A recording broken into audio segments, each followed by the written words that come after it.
समृद्ध पंचायत योजनेअंतर्गत या ग्रामपंचायत स्थापना 1993 रोजी झालेली आहे। एकूण लोकसंख्या ही 286 आहे, कुटुंब संख्या 114 आहे आणि जी कामे आता सर्व झालेली आहेत ती सर्व लोकवर्गणी निधीतून झालेली आहेत।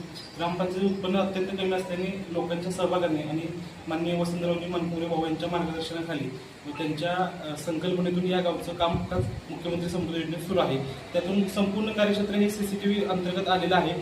सर्व कर वसूल ही डिजिटल पद्धतीने कर वसूल केली जाते। 100% जे लाभार्थी आहेत ते आयुष्यमान भारत कार्ड लाभ देण्यात आलेला आहे। गावाने या अभियानासाठी एकूण 20 लाख रुपये आतापर्यंत वर्गणी आपल्या जमा केलेली आहे। नंतर हे ग्रामपंचायतीतील नळ कनेक्शनची 100% नळ कनेक्शन केलेली आहे। जे घरकुल 5 आहेत ते पूर्ण केलेले आहेत, त्या घरांना सोलर दिलेले आहेत आणि उर्वरित घरांना 50% सोलरचं कामकाज सुरू आहे। नंतर जी नळपाणी योजना आहे ती सोलरवर कार्यरत आहे। तसेच या गावात 100% प्लॅस्टिक बंदी घोषित केलेली आहे।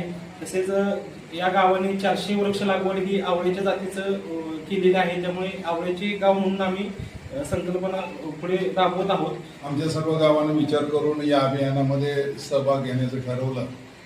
आमच्या गावचे सन्माननीय सरपंच यशवंतजी मानकुमरे आणि त्यांचे सर्व सदस्य सहकारी यांनी चांगल्या पद्धतीनं पुढाकार घेऊन आमच्या गावानं पूर्ण त्यांना साथ दिली आणि आजपर्यंत मुख्यमंत्री समृद्ध अभियानाच्या माध्यमातून गावामध्ये आम्ही विविध संकल्पना राबवलेल्या आहेत। आपण पाहिलं सुंदर आणि असं स्वच्छ गाव आम्ही बनवलेलं आहे। गावामध्ये रस्ते असतील, कॉन्क्रीटचे रस्ते असतील, डांबरीकरण असेल, हे आम्ही या ठिकाणी माननीय श्रीमंतराजे भोसले साहेबांच्या माध्यमातून अनेक विविध विकास कामे आम्ही या गावामध्ये पार पडलेले आहेत। गावातला अंतर्गत रस्ते आपल्या जिल्हा परिषदेच्या माध्यमातून आम्हाला यावर्षी 20 लाखाचा निधी मिळाला।